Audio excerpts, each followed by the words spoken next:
All right. Welcome, everybody, for another exciting morning of learning Megillas Esther, chapter 2. Just a little more of introduction. I'm probably going to do a little more of the introduction each day, because otherwise, if we would have done all the introduction in one shot, we'll have ended up halfway through the second or third shir and didn't start yet. But one of the interesting things about the book of Esther is that it's the only book in the Tanakh in the, I don't like to say Bible because people have hijacked that term, right? So, and God forbid to say the Old Testament. That implies there's a new one, God forbid, right? It's the Testament, right? So in the Tanakh, it's the only book in Tanakh that does not contain God's name. So there's two main reasons for this. Reason number one is that it's a hidden miracle.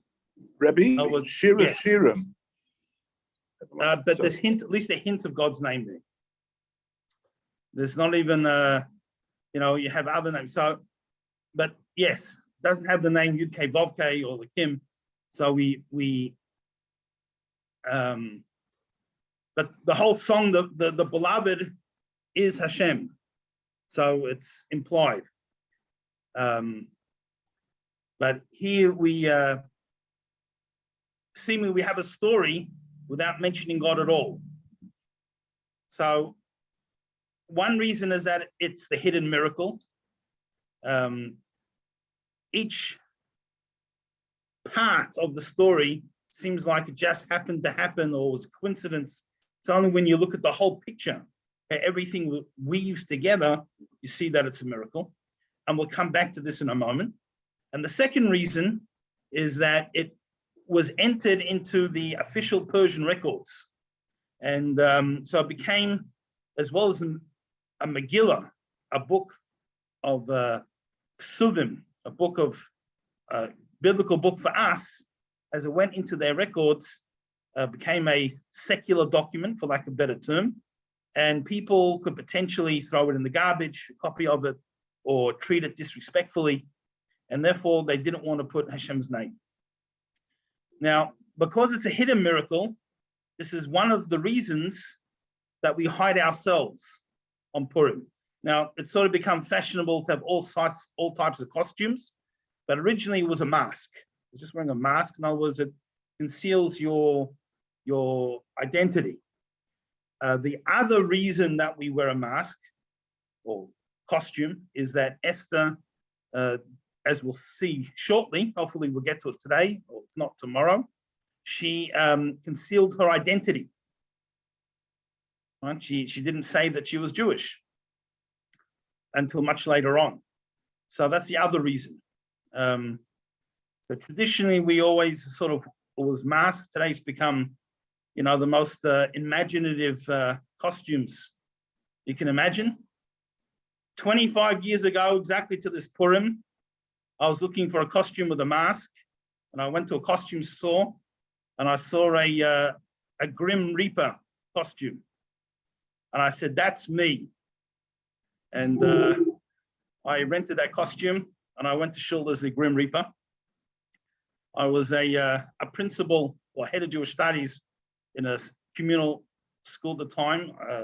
Wasn't the rabbi in the synagogue, but the rabbi asked me when he read the Megillah to stand next to him with a chumash to be able to, just in case he got stuck or made a mistake. And so I stood on the bimah next to him, and I moved the mask up so I could see clearly, so it was on top of my head, but I was looking down, so I was facing that direction. And it was facing the lady section.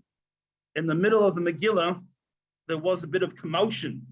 I didn't realize what it was till afterwards, but apparently a girl came into the shul, saw the Grim Reaper face, and fainted. So since then, I have not worn a costume with a mask, if I've worn a costume. Normally just a funny hat or something. So think wisely about your costumes.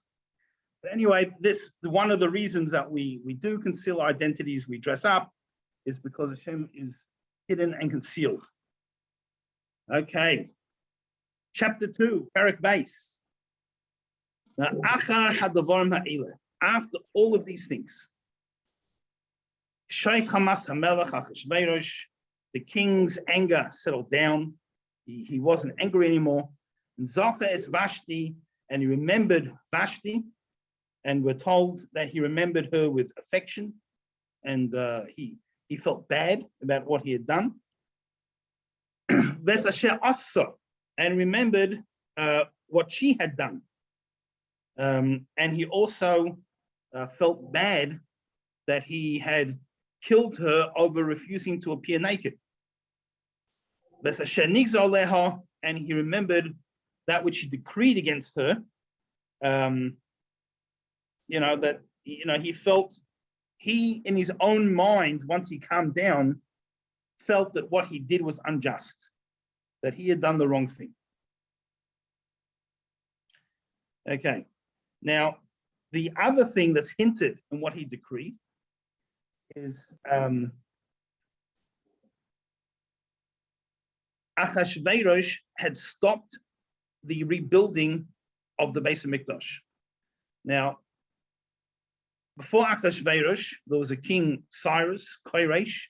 He was king for a short time, a few years, and in his during the time that he ruled, he allowed all the conquered nations of the Babylonian Empire, because Persia had defeated, well, the Persian-Mede alliance had defeated the Babylonians and took over the kingdom, and he allowed people to go home and to rebuild.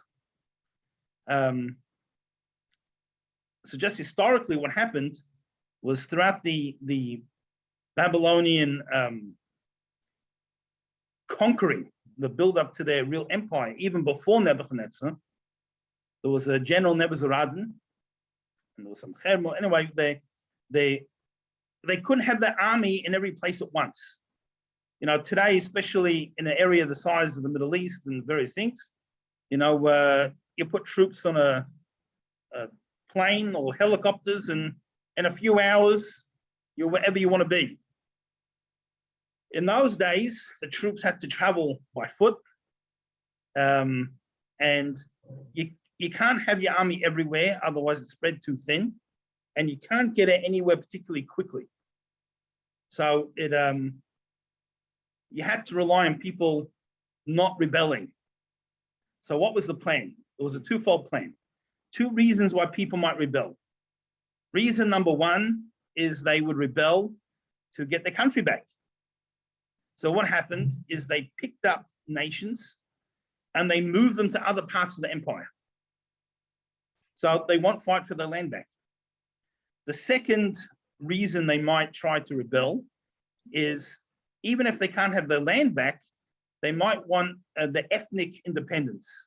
So if there are people from a certain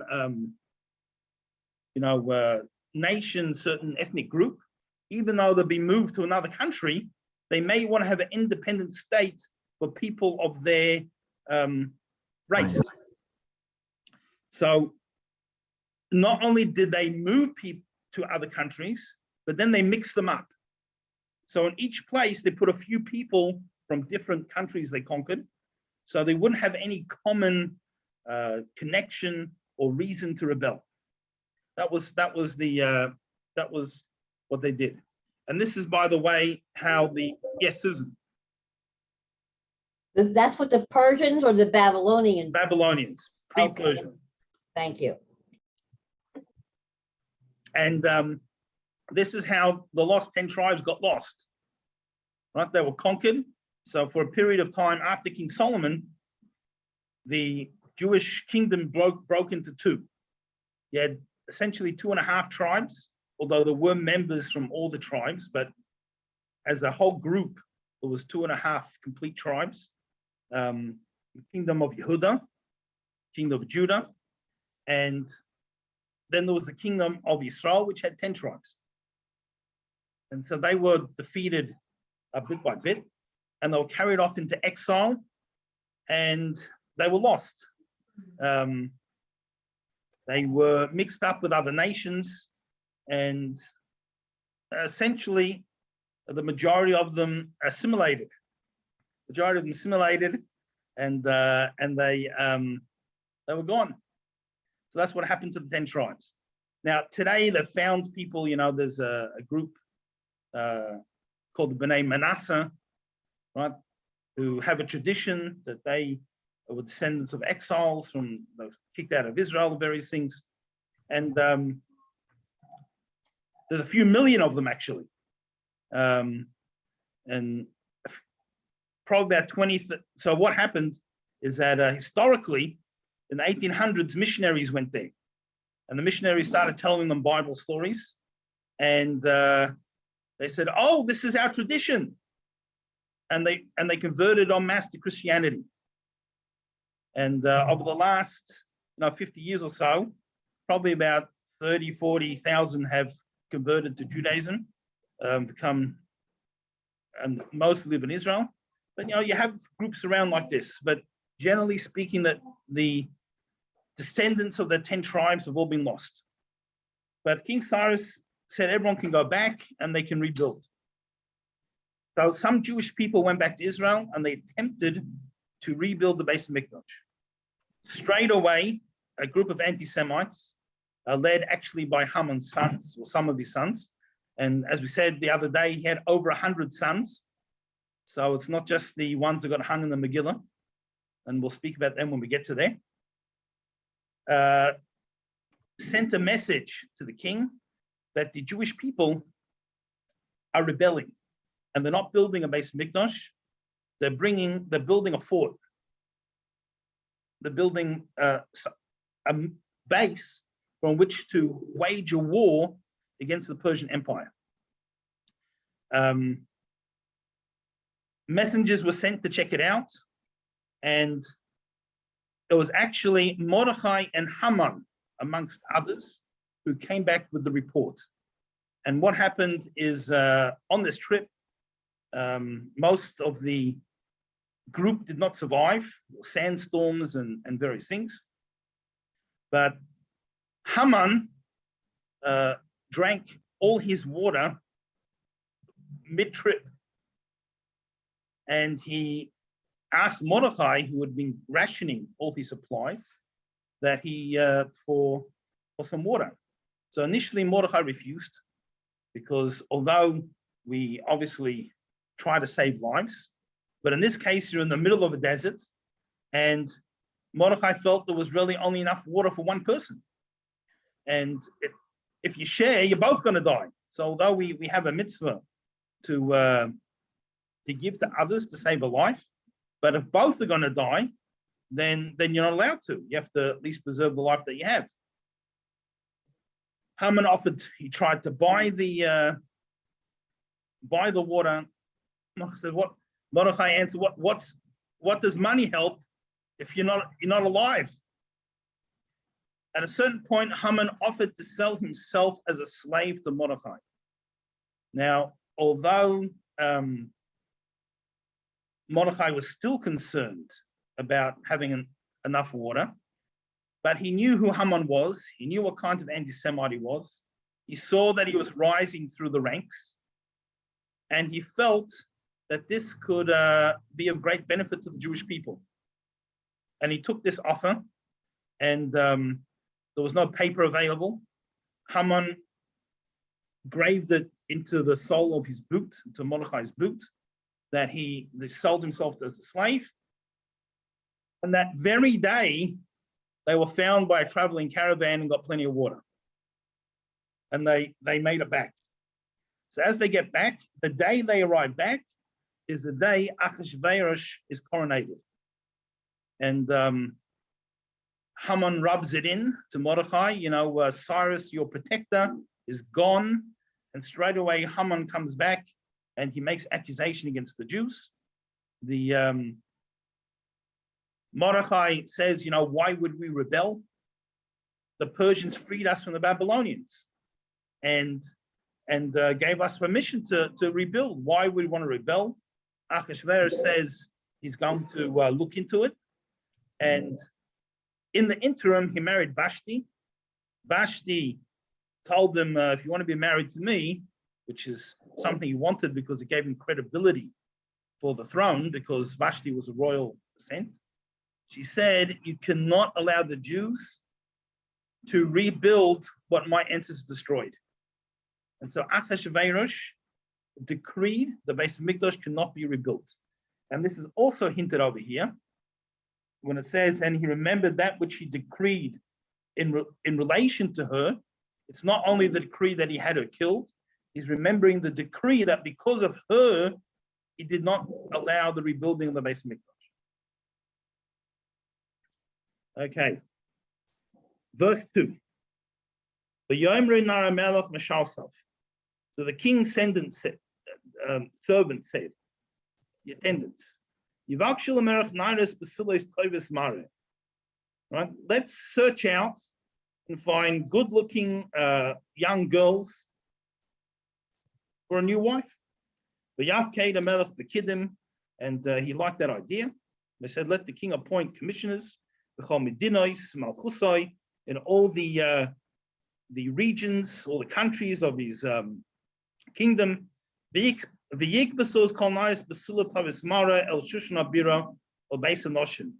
he should gather all the beautiful young women of Shushan to the capital, to the king's harem. El Yad Haggai Saris Melech, that would be under the control of Haggai, who was, normally they translate as the chamberlain of the king, but it actually means the eunuch of the king. And obvious reasons they put a eunuch in charge of the harem. Shomer Noshim, so he guarded the harem, the base of Noshim, the Nosim Tarmukehem. And he also decided who got what cosmetics. So that's what they suggested. And then they suggested, and then this young girl who pleases the king the most, Timloich Tachas Vashti, should rule to be a queen in place of Vashti. And this matter pleased the king, and this is what he did. He did so. He sent out all the people. Now, he sent them out secretly. Sent out the commissioners because he was worried that girls might want to hide. We've seen what a lovely character he was, and we see what happened to his previous wife. So for sure, the Jewish girls hid who wants to marry this evil non-Jewish king. But even the non-Jewish girls who might have romantic ideas of being a queen, a lot of people didn't want to marry this fellow. So people hid, but he took them against their will. Now, what happened was, we're going to see this went on for a few years. And every night, another girl attended the king. Once they were with him once, they couldn't go anywhere else. Because, someone's being with the king, it's disrespectful to the king. They should be with anyone else. So we're going to see later on that afterwards they returned to the harem and they stayed there unless they were called by name. So that was, so you had several hundred young ladies who just spent the rest of their life inside the four walls of this building, of this complex. Verse 5. Ish Yehudi Haya, Shushan Abira. There was this Ish Yehudi, a Jewish man, amongst he lived in the capital city. Now, even though Yehudi, which became the origin of the word Jew, technically refers to someone from the tribe of Yehuda. But in this kingdom, the 2.5 tribes, the tribe of Yehuda was the dominant tribe. The king was from the tribe of Yehuda. So the non-Jews told everyone, all Jews, Yehudim. So that's where the term Jew comes from. So he lived in the capital. Ushmo Mordechai, and his name was Mordechai, ben Yair, the son of Yair, ben Shimi was the son of Shimi, ben Kish, the son of Kish, Ish Yemini, a man from the tribe of Benjamin, of Benjamin. And actually, he was descendant from King Shaul. It was also interesting. We see that the reason that he's called Yehudi and Yemeni in the one verse is that his father was from Binyamin, his mother was from Yehuda, and each tribe tried to sort of claim him. He's one of our boys, because he was such a famous person. Whether one is Jewish or not comes from the mother. Everything in the physical world is a reflection of the spiritual worlds. And the fact that a woman physically gives birth to a child is because on a spiritual level, the soul comes via the mother. So if the mother's Jewish, the child is Jewish. If the mother's not Jewish, the child is not Jewish, irrespective of the father. However, just as in the physical world, the father had something to do with the child being conceived and born.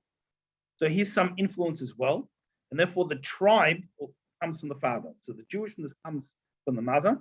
But once they're Jewish, the tribe comes from the father. That's why someone's a Kohen if the father's a Kohen. And likewise, or provided their mother is someone that the Kohen can marry, that is. And so likewise, he was, although his mother was from the tribe of Yehuda, since his father was from the tribe of Binyamin, he was from Yemeni. Now it's also called an ish, a man. Now we see in Tanakh when it says ish, usually doesn't just mean man as opposed to a woman. And we don't need to say he's a man because we're saying he. Ish means a person of stature, a great person. And the Midrash tells us that he was in his generation the equivalent to Moses in Moses' generation. So it was a great person.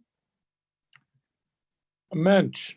That's right. Well, beyond that, he was also a mensch, right? Ish. That is the Yiddish translation of ish, is a mensch, right? It's not just a human being, it's someone who's decent. But in this case, it means even more than that. Right. Now, verse 6, Asher Haglo Mishalayim, he was exiled from Jerusalem, Im Hagoyle Sheglosa Im Yechanya Melech Yehuda, together with the exiles who were exiled when Nebuchadnezzar kidnapped. He took Yechanya, the king of Yehuda, Nebuchadnezzar Melech Babel, when Nebuchadnezzar, king of Babel, he took the king, and the king had a sort of a court with him, and he took members, prominent people, and he brought them there. Now, part of this was also in the ancient world. They used to have, kings who conquered would take members of royalty and other prominent people to be their guests, but essentially they were hostages to ensure that the people didn't rebel, because it wouldn't be pretty for the hostages if they did. Now, a side point to this, the Megillah of Esther has its own unique trop, the tamim. That means like the musical, the cantillation notes. Some verses, including this one that speak about the exile, use the musical notes of Eicha, the book of Lamentations that is read about the destruction of the Beis Hamikdash. Read it on Tisha B'Av. Right, so when we speak about the exile, we change the music. Instead of being a relatively sort of upbeat, sort of musical accompaniment, not really musical, but the chanting tune type thing, it becomes the sad one of Eicha. Okay, verse 7.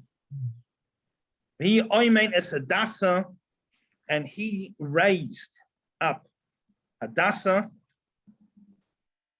He Esther, who is Esther. The Talmud has the whole discussion which one was the real name and which one was the nickname. We'll discuss that more in a moment. Bas Doida, it was his uncle's daughter. He ain't la of the aim because she didn't have a mother or didn't have a father or mother. Vanaira Yafes Toya, and she was a beautiful woman. The Tyrus Mara of beautiful appearance. And when her mother and father died, Mordechai adopted her as his daughter. Okay. Rabbi, Yeah. what was the reason you said why they used the trup, Eicha? Eicha? Yeah. Because it's talking about when Mordechai got exiled with Yechanya. So it was the first step in Nebuchadnezzar's dominion over Jerusalem, and which led to the ultimate destruction. Okay. When you refer to the Churban, you use Churbani music. Yeah. Although it's not the Korban yet, but it's that stage, correct. So we said Mordechai was a descendant of King Shaul, and therefore, how did Amalek still be alive? How were they still alive in the times of Megillah? Is because when King Shaul defeated Amalek, as we mentioned on the introduction the first day, he left the king alive one more day to give moral execution. And that night he was still alive, he impregnated the servant. And from her became the future of Amalek.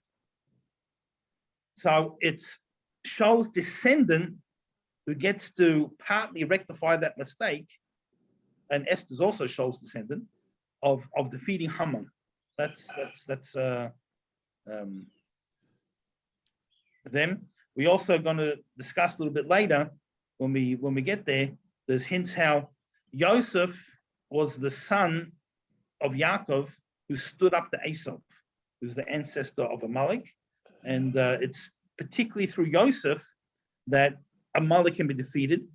Yaakov understood this with some type of prophecy, and that's why he only had the courage to go back to leave his father-in-law's house and go back to Israel once Yosef was born, because the tribe of Yosef they have the ability to defeat to somehow overcome Esau, and Binyamin was the only son that did not bow to Esau. Binyamin got born after that. He was born after they met with Esau, so he was not alive when everyone else bowed down to Esau, and therefore Esau's descendants don't have any power over him. And that was why Mordechai would have the strength, the spiritual strength, to not bow down to Amalek, Esau's descendant. When we mentioned in the introduction that Mordechai actually nursed Esther, it was a miracle. This is hinted in the word oimein, which oimein doesn't only mean that he raised her, but it's a constant, implies the constant taking care of the demands of a child from its parents. So that's the although the Midrash tells us outright, but this is where it's hinted in the wording. Okay, so as we said, there's a difference of opinion whether her real name was Hadassah or her real name was Esther. So according to the view that her real name was Hadassah, she was called Esther because Esther means concealed, and she didn't say who she was when she went to the palace. So Esther's also ancient Persian for beautiful. So you all now know some ancient Persian word. There you go. So you can put that in your resume. And she concealed her identity when she went there. So that's one possible view. The other view, and again we said it's not clear, that her real name was Esther, and she got called Hadassah, which comes from the word Hadass. The Hadass is the myrtle.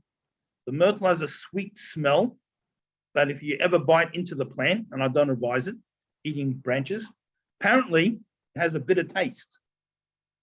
So she was sweet to Mordechai and bitter to Haman. So that's where her name comes in. Okay. Verse 8.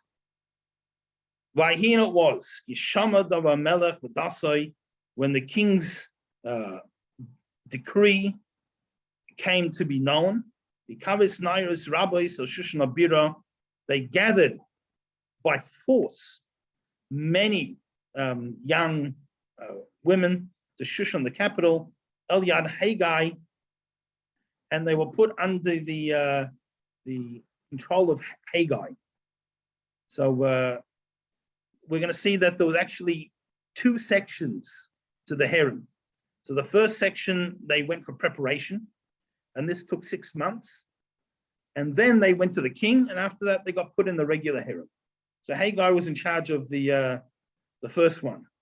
All right, so my kids have a video, but the Purim story, and all the king's servants introduce them. So one says, "Hey man," one goes, "Hey guy," and the third one goes, "Hey dude," But anyway, that's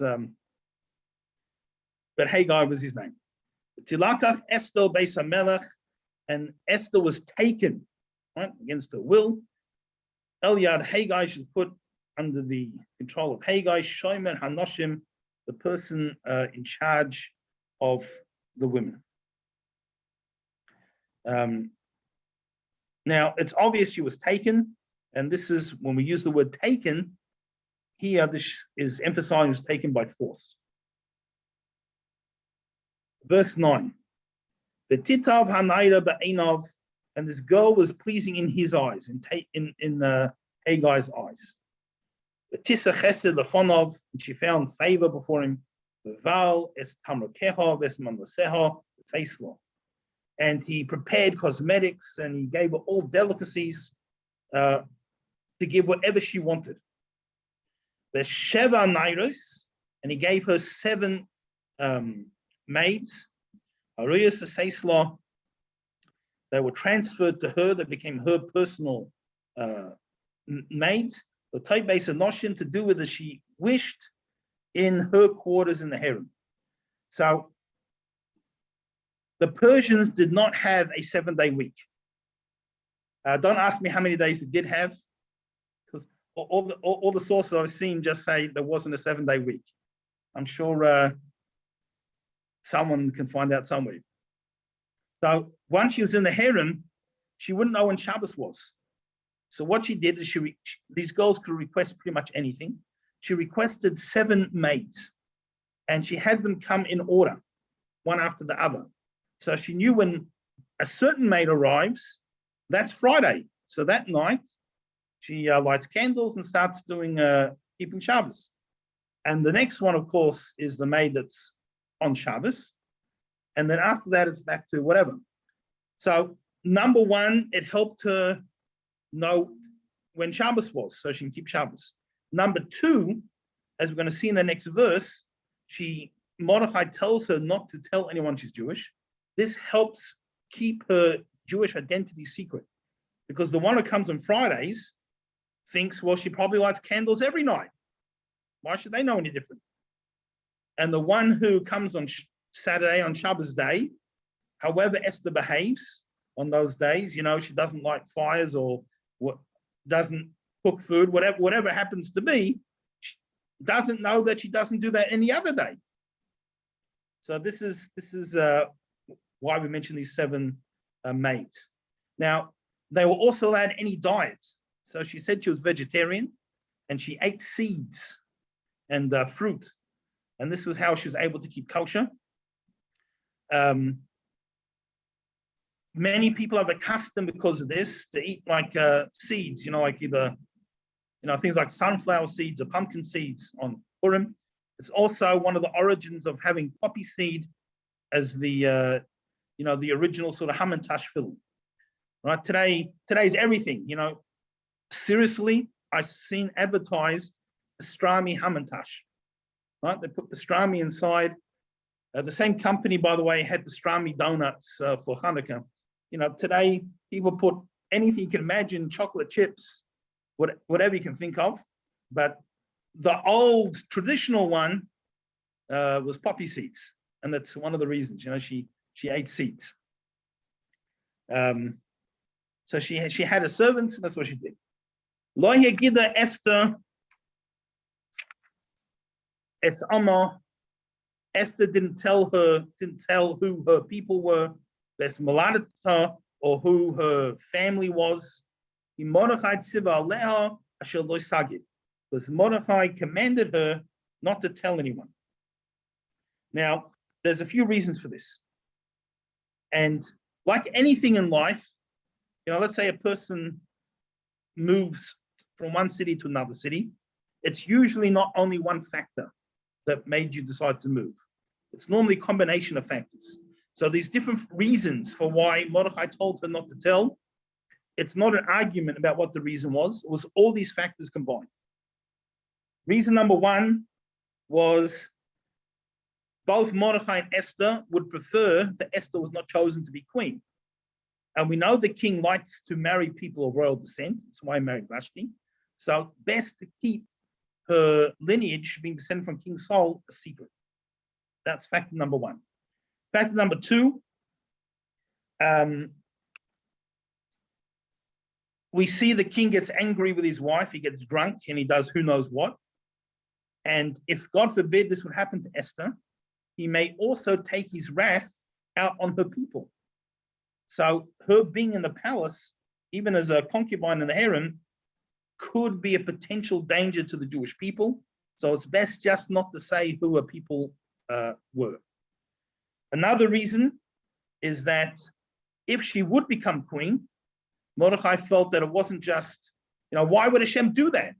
Make this sweet Jewish girl become a forced wife of this horrible dictator, terrible person. Maybe it'll be because she'll have an opportunity to benefit the Jewish people.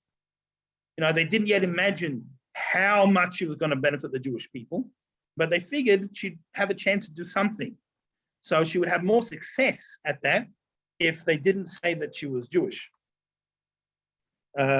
Another factor was, so she shouldn't mention their relationship.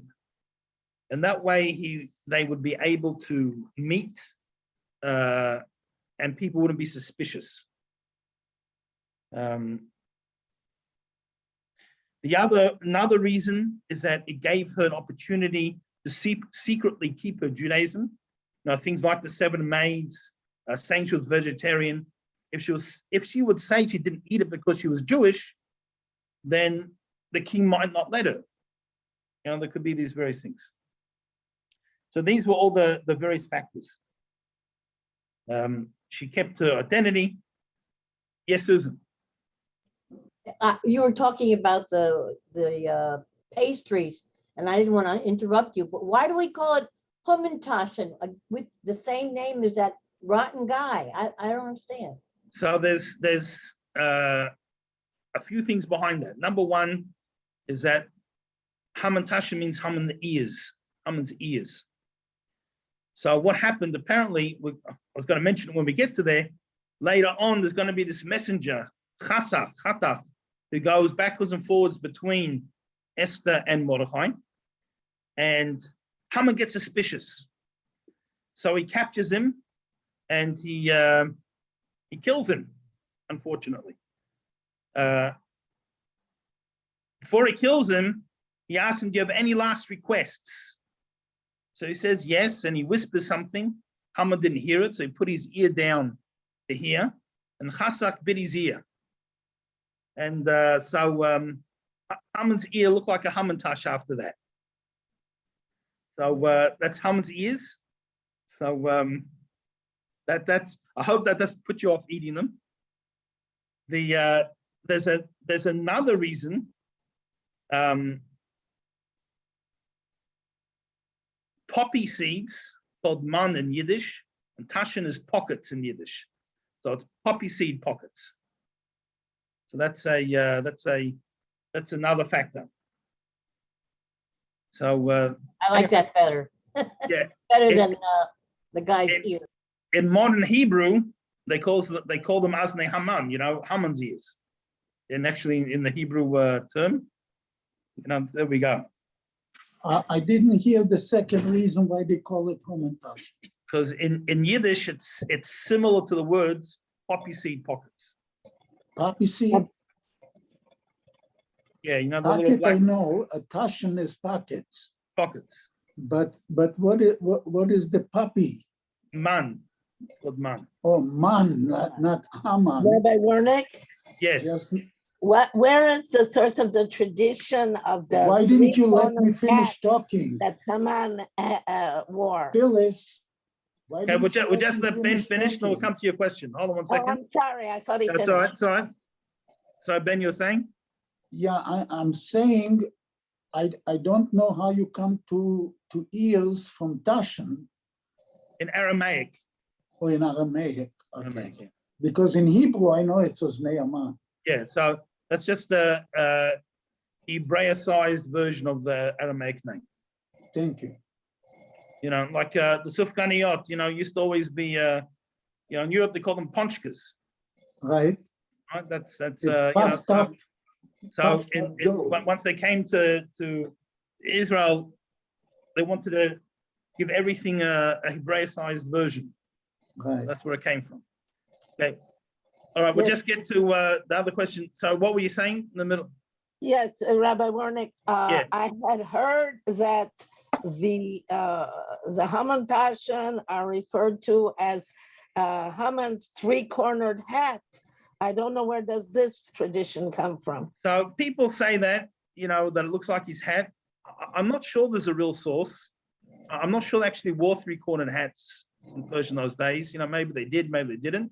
And maybe that's something else to make fun of him. I think that may have come about that it was just a way to make it sound funny to kids and not tell them that you're eating his half bitten off ear. You know, make it a little more kid-friendly. But maybe there is a source. And if someone comes across one or knows of one, I'm happy to learn something myself. Thank Okay, you. Robert.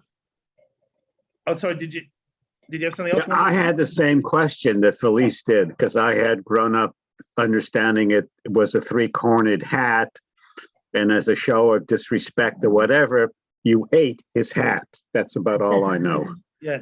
So I heard that when I was a kid as well, but I didn't see it in Svarim. So, but again, doesn't mean it's not there. Although the Torah is only infinite, one, my knowledge of it is only finite. Yeah, Ben. the only one that had a three-cornered hat was Napoleon. So yeah, but I don't eat Napoleon's ears. Only Haman's. Yeah. All right. So so she didn't say who her nation was. You know, the king says, "Who are your people?" And she says, "I'm sorry, I can't tell you I'm Jewish because my uncle Mordechai, the Jewish rabbi, told me not to tell you I'm Jewish." And he said, "Please, can you tell me?" You know, no, probably not, but that's how it goes in the Purim spiel. Yes, I have another question. please. When did we first start lighting candles for Friday night? Do you know when So that started? The first person to do it was Sarah, Abram's wife. Oh, She lit candles in her tent. Now, what happened? We really do it because it's part of the mitzvah given on well, it's a step off given on Mount Sinai. It is a rabbinical mitzvah, but it's from the times right after Mount Sinai. So what happens is we have the 613 mitzvahs we got at the Torah, and one of them was to have Shomer and Zocher of Shabbos. We'll loosely call it do all the positive parts of Shabbos, to actively make it Shabbos, and to observe the don't do's to make it also Shabbos. So at that time, and very close to the times of Moshe, if not still in times of Moshe, one of the things that they enacted was that we should light candles in the house, both as a sign of honor, so it's actively doing something to make it Shabbos, and also then to make harmony in the home, because it didn't have electric lights. So if the house is dark, you know, people are gonna step on things and get annoyed and fight with each other, and it's not going to create a harmonious Shabbos atmosphere. So therefore, we have to light candles to keep Shabbos. So this is one of the 7 special rabbinic mitzvahs that were enacted in biblical times. And this is very early. Now, the patriarchs and matriarchs, Avram and Sarah and, you know, etc., they prophetically knew all the mitzvahs that are coming. And they kept many of the mitzvahs as they weren't commanded to, but they kept they kept mitzvahs, maybe not in exact form, but in some way, because they were aware of it, they knew that's what ultimately Hashem wanted. So Sarah was the first one that we know that lit candles. Oh, okay, thank you. Yeah, no, you're welcome. Okay. All right, so verse 11. Every single day, Mordechai would walk about in front of the women's courtyard of the harem, Das has shown Esther to check on Esther's welfare. And what had happened to her, what was happening. Right. So actually, it wasn't only, the Midrash says also to answer her halachic questions. And what would happen to her, he figured, again, as we said before, Mordechai figured if, how could such a terrible thing happen to such a holy young lady? So it must be, there's going to be a special reason. And he wanted to find out what that was going to be, how she would help the Jewish people. Number 12. Now, when each maiden's turn came to come to Achashverosh, this was after having a beauty treatment for 12 months.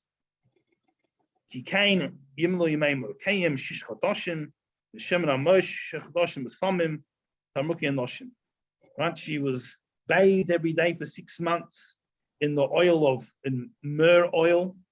I honestly don't know what a myrrh is. Some type of spice, I guess, or herb. And 6 months with perfumes and various cosmetics. It's a Yeah, plant. you know what it is? I know it's from the Bible. I don't know if there is. Yeah, I mean, I know there's a plant. It's a plant of some sort. I just wouldn't recognize it if I saw it. It's maybe I'm not up to date with women's cosmetics. That's the problem. I'll have to check it out a bit more. And so she had this year of compulsory things she had to have.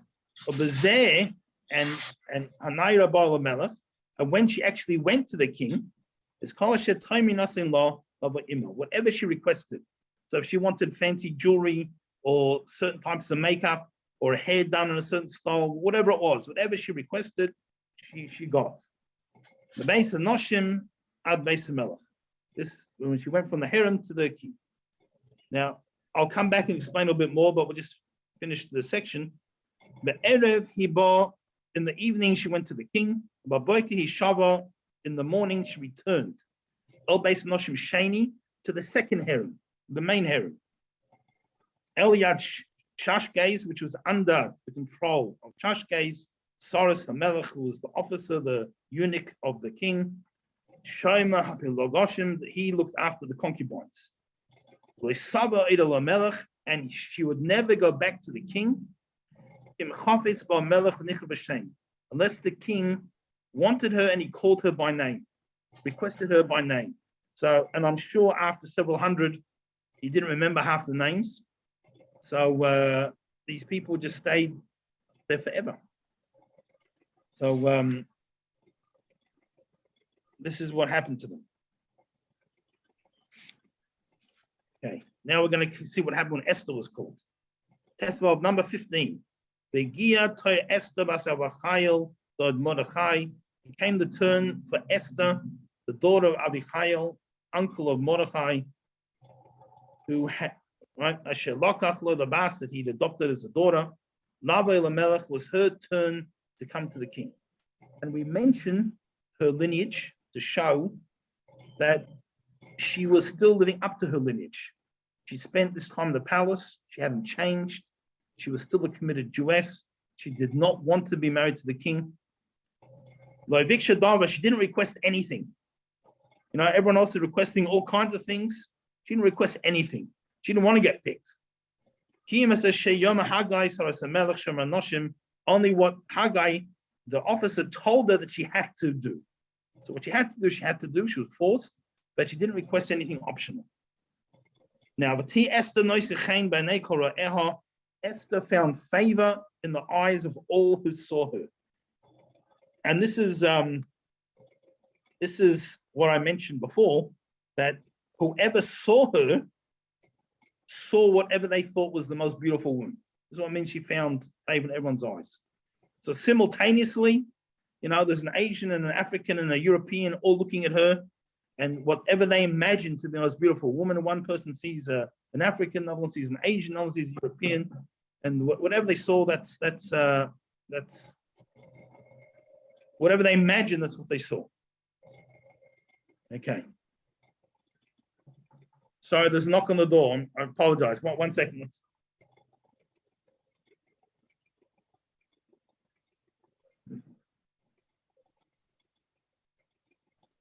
It's really warm in here. I should turn on the air. My apologies. Sorry, Susan, you had a question. Yes. So you're saying that that Esther herself had the ability, or it just happened that way? So she didn't have the ability per se. It was a miracle that God made.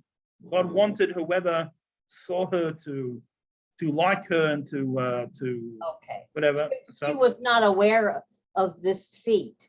When you're, possibly not. when you're a really nice, wonderful person, everybody sees you as beautiful. Yes, Ben. Yeah, I wanted to say there are so different midrashim that they say that she was very ugly. She was 70 years old. Not Right. a young woman. So she definitely was not the most necessarily physically attractive person. Now, of course, that's rather superficial. But It's it not, says here, not things we it's should get caught up written, with. it's written that she's beautiful. Well, so it says that people found her to be beautiful, right? This is the word. No, she found favor in people's eyes. In other words, people who looked at her saw an attraction. And as we mentioned in the introduction, it was her inner true beauty that God was miraculously making show on the outside. And therefore, whatever people assumed or considered beautiful, saw that to the extent of her inner beauty, which is, of course, the most important. Rebbe, Yes. she was 75 years old, and over a nation of 127 different provinces. And one Jewish I had heard is that what Achashverosh, who was not a real king, was to create a queen. I don't know what the name of his nation. What was the name of his nation? So they wanted to have a madam nation who represented all the different people that were in that nation. They say part of the nest was that Esther looked most like or attractive, or each person saw himself in her. So anybody who saw her felt close to her somewhat. Yes. So that she was the perfect Miss Persia. And the fact that she's an older woman, Margaret Thatcher had great respect from people as a leader. Golda Meir even, Right. as a much older woman, had tremendous respect as a leader of people. Yeah. So it's not but that he actually found her though physically attractive as yeah, well. I mean, she was green, but so what? But yeah, and but he didn't see that. He didn't see that. So he thought Vashti was incredibly beautiful. Maybe she looked, along those lines to him, and her age. Part of that was disguised, and that most people normally when they imagine someone beautiful, they imagine someone younger. Whatever they were imagining, they that's go what right saw. to sex. Everybody looks at it as a porn almost. I know what Well, kids do. unfortunately, They're brought that's up what the that king way. and his servants were like. That's how they looked at women. Unfortunately, it's not how we should be looking at women. But that was Achashverosh. Yeah, Robert. My question is, I remember you had described again her relative green complexion. She was not attractive, but everybody that saw her saw the personification of a beautiful woman.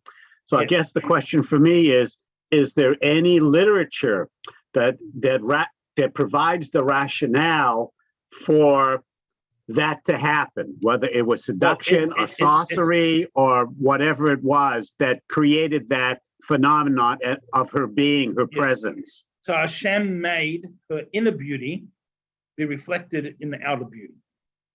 So that's so how beautiful she was because she was so beautiful on the inside, and that manifested itself physically. And the reason for this is so she should become queen and be able to, take care of Haman.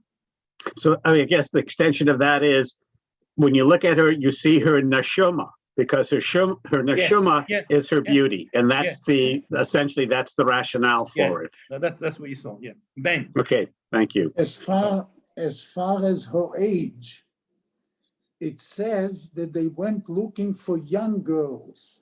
Yeah, so that were still not married or had a man. Right. So so how at 75? Because they saw what they expected to be beautiful, there was an assumption that she was young. They didn't say beautiful only; they said young. I understand. So, but because she was, anyone who looked at her saw what they considered to be most beautiful. So they saw her as a young person. So she was in appearance. So therefore, they thought she was young. And Psulos over here because does not necessarily mean someone who was never, although it technically means that someone who was never with a man. But in this case, they took people even from their husbands. Meant anyone. So in this case, it means like a young girl, a young maiden. And as you said, she wasn't young, but they thought she was young. She looked young. Because I want to say, King David, there is another example. He was also looking for a young woman at his older age. Correct. And by the way, all the kings there's a whole rabbinic literature on that, to compare the two, because he needed someone to take care of him when he was old, and he was looking for one person. They only ever took one person to him, while the Achashverosh took hundreds. And there are discussions to contrast, because it's the two times they have in Tanakh that a king is looking for someone like this. Right. And we contrast the two, and we see that King David's objectives and methods were so totally different, so much more refined, and so it's actually good that you raised that. There's a book, a mental blank.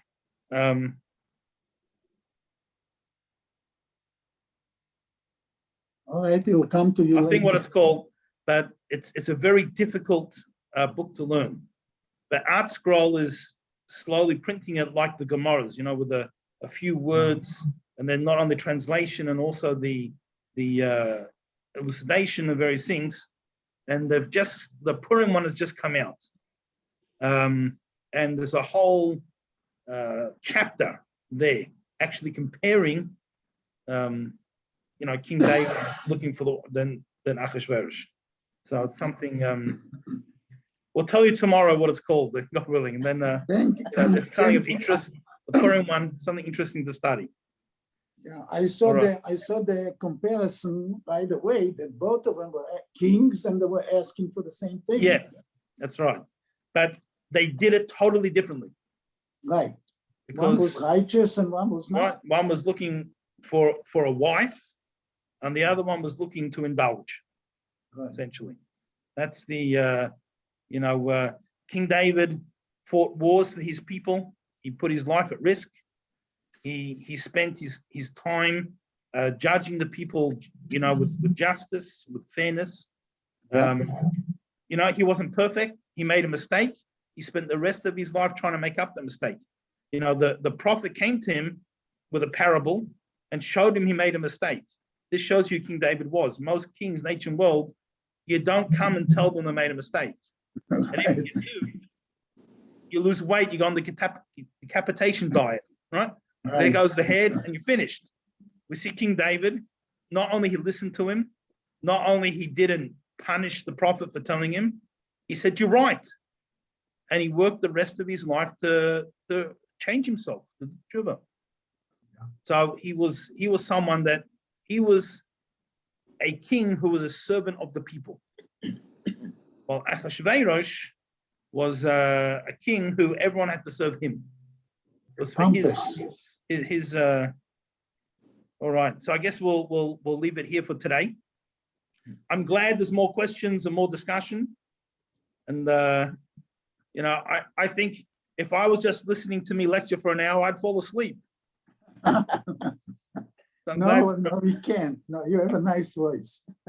Thank you so much. Do we know how old Ahasuerus was at this time? We do. No, not that I'm aware of. I'll see if I can look into that. But presumably he would have been at the, you know, so the peak of life. You know, he wouldn't have been elderly and he wouldn't have been too young. Would have been somewhere because he was still strong enough to you're physically strong enough, which was part of becoming a king in the ancient world. And To try to tame Vashti. right, but he was also old enough that he was in a position of influence. So I'm going to say somewhere 30, 40, you know, something like that. And he doesn't live, right? I mean, again, we'll get to it later, but right after the Megillah, a few years later, he gets assassinated. Possibly by his own son. We'll get to that. But you know, this is, the Megillah is the majority of his successful adult life. Thank you very much, Rabbi. No problems. So this Thank time, you, instead Rebbe. of saying see you tomorrow, we'll say see you this afternoon, God willing. Right. Okay, Mi'ez Hashem. Right. Thank God you. willing. Thank you. Couple hours. Bye. Bye.